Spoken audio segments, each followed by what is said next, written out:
Men are wondering, like, why aren't men wanting to get married these days? Why are men not even approaching me and talking to me anymore? Why are men checking out, sleep around, and just like hoe it up as a dude? And salute, brother, go handle business.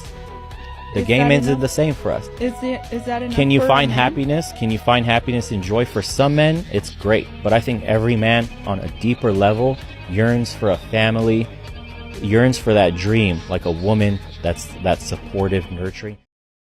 Dating is awesome, dating is great, happy wife, happy life, married life is the best. These are the lies society has embedded into our brains. In truth, dating is a bullshit game. But before I go deeper into why I said dating is a bullshit game, let's understand what dating really means. According to Wikipedia, dating is a stage of romantic relationships in which two individuals engage in an activity together, most often to evaluate each other's suitability as a partner in a future intimate relationship. It falls into the category of courtship, consisting of social events carried out by the couple either alone or with others. The protocols and practices of dating are the terms used to describe it vary vastly between cultures, societies, and periods. To what end are so many men giving up and declaring, "It's not worth it"? I'll keep this video brief because you guys seem to appreciate it when I get to the point quickly. First and foremost, there is zero benefit. The benefits from the work are minimal compared to the time and effort put in. It is expected of us to initiate conversations, make the first move, make the first date plans, and even pay for the first meal on occasion. Women are expected to show up whether they want to or not. A lot of guys just don't think it's worth it to try. Instead, they opted to hang out with Pamela Anderson. 2. It could get pricey, especially if you plan to eat out. Whether you're planning a movie night or some other kind of get-together, you'll likely have to shell out some cash. Many men don't, at least in my experience. In contrast, many men who are footing the bill insist, hey, it's simply not worth it. It's entirely possible to rack up a bill for $200 or more in New York City. When you're out on a date with someone and they suddenly decide they no longer want to be your companion, they ditch you and you're stuck paying for everything. As a third point, females frequently exaggerate their attractiveness. In her dating profile, she says she was 5'5" and 130 pounds when in reality she was 5'3" and 220 pounds. There is a substantial distinction there. While I acknowledge that not every instance is this bad, I also know that many of you can relate. Men have told me that themselves. Number 4 is these women's overinflated ego. A woman using a dating app today might get 100 messages from potential suitors in one day. On a scale from 1 to 10, she's only a 4, so she has no grounds for expecting or deserving such a claim. Now, I haven't been on the dating scene in a while, but all the research and people I've talked to who are still active in it agree on this. If you're a man and you're not particularly tall, wealthy, or conspicuous, you're not going to get any responses. Women of average appearance still get hit on by men who care only about satisfying their own desires. An entire cultural shift has emerged, with women at its forefront, arguing that they deserve nothing less than the best. Some men think this movement has created a legion of spoiled women. Finally, I will blame Chad for the fact that men have given up on dating. Males in the top 1% of the population almost always have the most luck attracting females in virtual social settings. According to data, the most advanced male internet users are luring the vast majority of female users. Is there a possible explanation for this? In some sense, that is correct. Things were not like that in the past. Let's talk about the upsides of the internet. The effect was nearly identical to that of removing drag. Most of us today avoid driving to a meeting place by meeting people online, but the possibilities are practically limitless. An infinity of possibilities awaits, and you need only the flick of a finger to discover them. Therefore, there is a very little impediment. Dating is a bullshit game. Lies, time wasting, ghosting. Who the hell wants to do all that? I have tried to do this whole dating thing the right way, and all I get is fucked over. Who the hell has time to make plans with someone, only for them to change plans or flake on those plans without saying anything? I know I don't. Anyway, those are the reasons why men are walking away from dating. I have more videos on why men are walking away from dating and women in general. Check them out. Knock yourself out. Also, don't forget to smash the like and subscribe buttons to get more content like this from me every week. See you next time. Cheers.